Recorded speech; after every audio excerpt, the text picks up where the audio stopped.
Sinagawa ng Department of Agriculture DOE Field Rice Batak ang monitoring sa mga rice ratoon areas o sakahan para po sa second cropping season sa nasabing bayan bilang paghahanda sa nalalapit na panahon ng tag-init.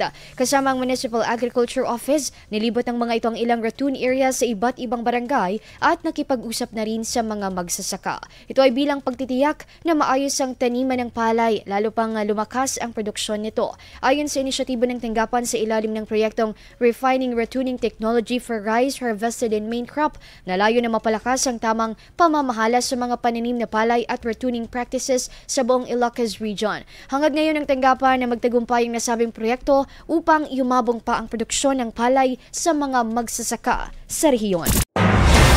IFM News. IFM News. IFM News.